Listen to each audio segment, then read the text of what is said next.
Para el desarrollo de la actividad grupal que se realizará durante el transcurso del semestre, se escogió el Instituto Guillermo Vélez Vélez. Dicha organización busca formar en el trabajo y desarrollo humano a jóvenes entre los 14 y 35 años que tengan un diagnóstico de déficit cognitivo y o mental, vivan en Medellín o sus corregimientos, posean una red de apoyo por parte de sus familiares o tutores y tengan posibilidades pedagógicas para vincularse a esa formación. Incluye elementos educativos, formativos, terapéuticos y de capacitación técnica, con la finalidad de que el sujeto logre desarrollar, además de las laborales, unas competencias ciudadanas que le permitan incluirse a nivel social y laboral, de acuerdo a sus intereses, posibilidades y proyecciones.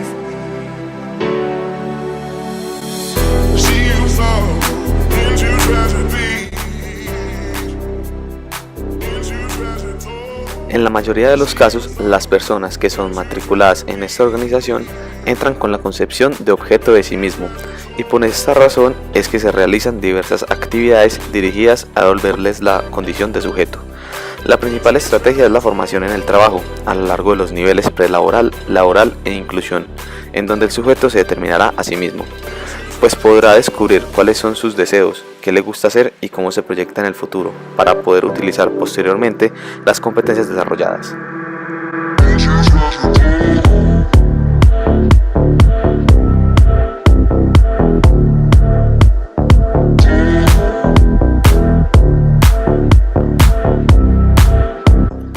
El estudiante del Guillermo Vélez Vélez es tomado como una persona que está ahí para recibir nuevas herramientas de socialización y de sostenimiento. Hay una relación personal muy horizontal entre trabajadores y alumnos. Los maestros son flexibles y no buscan meramente dar herramientas de adecuación y supervivencia al mundo social a personas entendidas en términos de inferioridad, sino que la relación misma va dando pautas de necesidad, de trabajo y de direccionamiento, llegando así a una especie de ajuste mutuo a las realidades, necesidades y deseos del otro.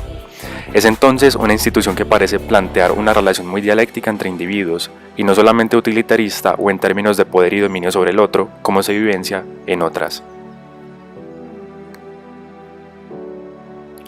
Por lo dicho anteriormente, se justifica el hecho de que la actividad propuesta en clase no pueda desarrollarse al pie de la letra. En lugar de esto, se ha pensado utilizar los espacios en el Guillermo Vélez como una oportunidad de co-construcción entre los estudiantes del CES y los de la institución mencionada, siguiendo algunas pautas propuestas en clase, pero manteniendo cierta flexibilidad que promueva el óptimo cumplimiento de los objetivos de la asignatura. Teniendo en cuenta esto, el grupo con el que se trabajó estaba compuesto por 5 personas. Estas se encuentran cursando el último nivel de formación en logística, llamado inclusión, donde se busca formar al sujeto como un trabajador que se proyecta para la inclusión laboral en el mercado empresarial abierto, por medio del desarrollo de competencias laborales generales y específicas y a través de programas de formación en el SENA. La coordinadora invitó a estudiantes basada en la percepción que tenía de ellos como sujetos responsables, participativos, autónomos, con capacidad de apropiarse de la palabra y dar su opinión, es decir, madurez subjetiva, y finalmente, que tuvieran la disponibilidad horaria en la tarde, por lo cual se tuvieron en cuenta las jornadas institucionales. A la propuesta anterior aceptaron de manera voluntaria 5 estudiantes.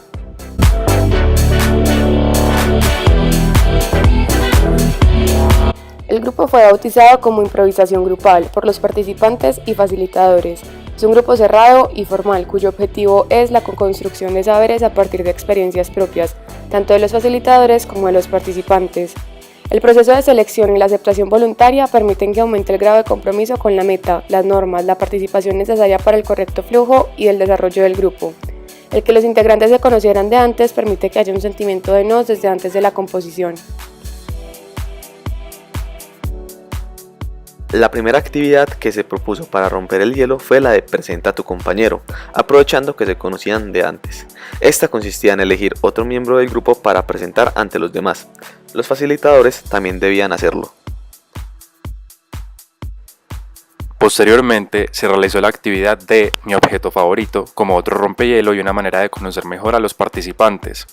Para esto se le pidió a la coordinadora que les informara con anterioridad y les recordara un día antes que debían llevar un objeto valioso para ellos para una actividad que sería explicada posteriormente.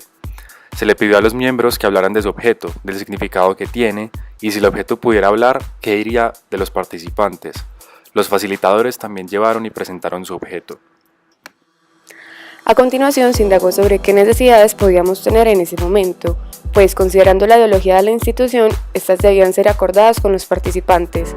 Como posibles temas surgieron la peor batalla, propuesta por Juan, quien lo describe como el conflicto entre la mente y los sentimientos que muchas personas suelen vivir en algún momento de sus vidas. La facilitadora propuso la comunicación, pues varios participantes, sin darse cuenta, hablaron de experiencias referentes a eso. Juan sobre hablar sin pensar, con lo cual lastima a otros. David comentó que se guarda las cosas, que no las expresa por temor al que pensarán, y en Carolina y Camilo era evidente la dificultad para participar. En este último tema se consideró la posibilidad de trabajarlo desde la música, pues la mayoría de los participantes y facilitadores incluyen este en su estilo de vida.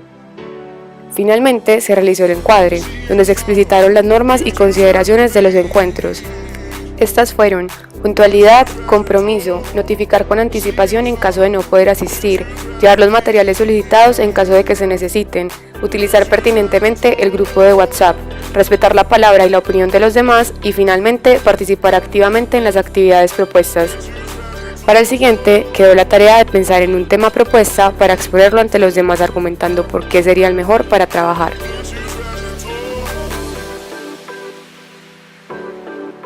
En el segundo encuentro, cada quien expuso su tema propuesta ante los demás, argumentando por qué sería el mejor para trabajar. Al indagar sobre estos, la mitad del grupo mostró interés por la peor batalla y la otra mitad por las emociones. Como una manera de integrar todos los temas, se propuso la peor batalla como un pretexto para trabajar la comunicación, las relaciones y las emociones. Posteriormente se concordaron las técnicas que serían utilizadas para abordar los temas. Se acordó que cada participante expondría a su manera su peor batalla, por medio de una canción, un baile, un extracto de un libro o una narración, mientras que los demás irían identificando las emociones que suscitaban en ellos la historia y pegando los respectivos stickers en una hoja. Al acabar se realizaría una bolsa de preguntas para que cada uno tuviera que profundizar en aspectos tales como: ¿qué es lo que hacía esta tu peor batalla? ¿Cómo lo comunicó? ¿Qué aprendió? ¿Cómo cambió la forma de relacionarse con los demás y consigo mismo?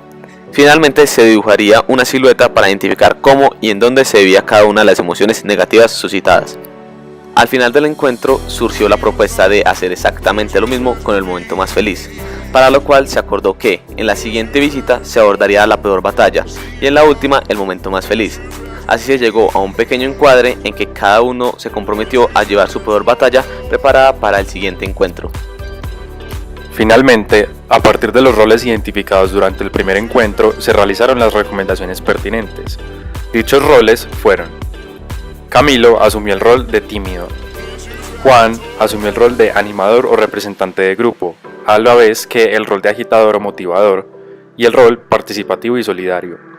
Carolina asumió dos roles, el silencioso o mudo y el tímido. David, finalmente, asumió el rol de colaborador y participativo. En el encuentro solo asistieron 2 estudiantes, pero se decidió llevar a cabo la actividad de todos modos.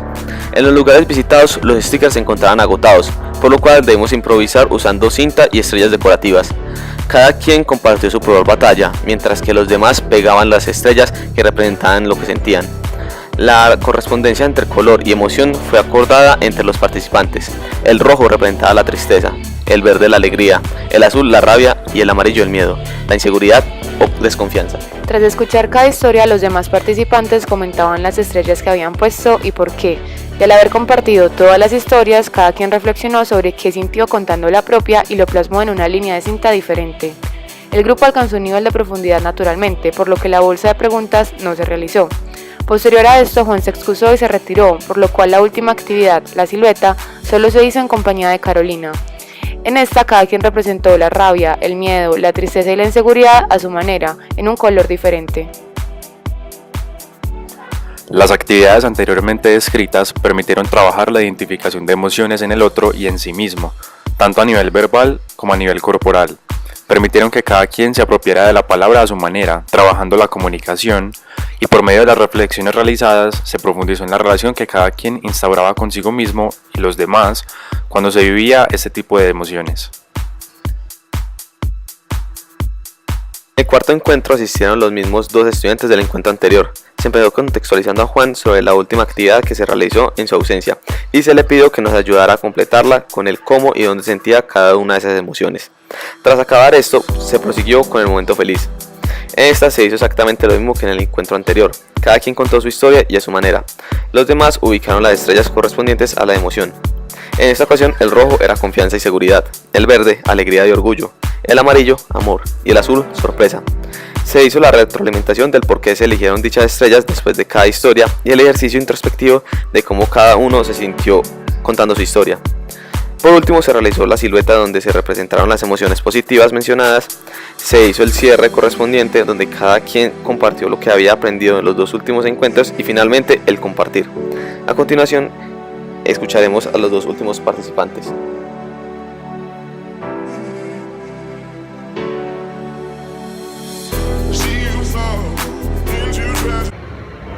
No, yo al principio sí no me sentí bien, porque veía que todos participaban y a mí no se me ocurría nada para hablar. Entonces yo le decía a los compañeros que yo no iba a volver. Entonces hablé con la psicóloga Ana María y me dijo que no me saliera, porque es que me quedaron ¿Y cómo te terminas sintiendo? bien, con seguridad y confianza. Yo tenía curiosidad de qué trataba, preguntando a venir ellos, a exponernos qué tema, como que de cualquier tema, no entiendo. A mí me cogió curiosidad. Cuando empecé a ver de qué se trataba, una dije, no, yo acá no voy a encajar. Aquí se ve que se necesita demasiada confianza y me pensé alejar. No se lo había dicho nadie, pero me pensé alejar. Pero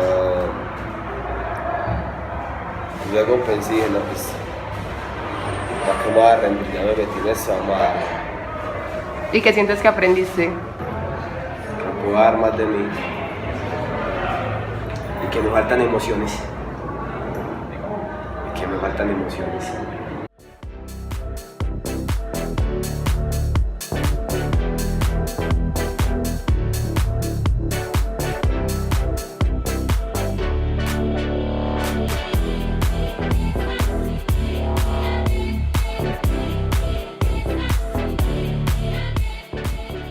Y por eso es una propuesta que parte de un asunto voluntario, porque en la medida en que es voluntario yo me responsabilizo.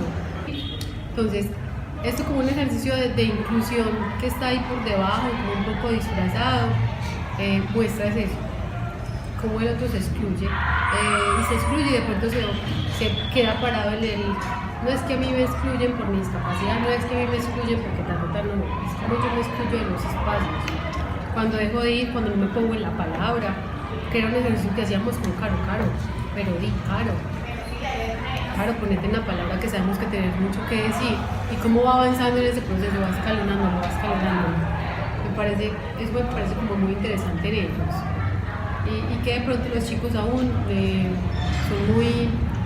no lo tienen tan claro, no lo tienen como tan subjetivado, como que es un proceso en el que se tienen que entregar todavía y que es en el que los vamos acompañando y cuando uno se incluye asume responsabilidades también, asume cosas. Finalmente queremos hablar un poco acerca de esta experiencia y lo que significó para nosotros como psicólogos. A mí me provocó mucha incertidumbre al principio y mucha angustia porque no sabía qué íbamos a hacer, no sabía lo que me iba a enfrentar, al tipo de personas, entonces esto fue muy generador de ansiedad. Pero a medida que iba pasando el tiempo, solté como mi control y dejé que las cosas fluyeran como tenían que fluir.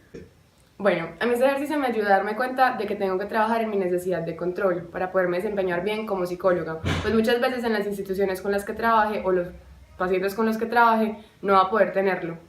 Para mí como psicólogo este encuentro fue algo muy interesante, claro pues que me daba un poquito de miedo, tenía algunas inseguridades sobre como el grupo en el que teníamos, entonces siempre era como algunas, me sentía nervioso, pero fue entretenido y fue muy bueno, muy rico la verdad, de ver cómo iba evolucionando este miedo, cómo se iba volviendo seguridad y cómo lo que logramos hacer con este grupo, pues que generara cambio en ellos, fue algo muy gratificante la verdad.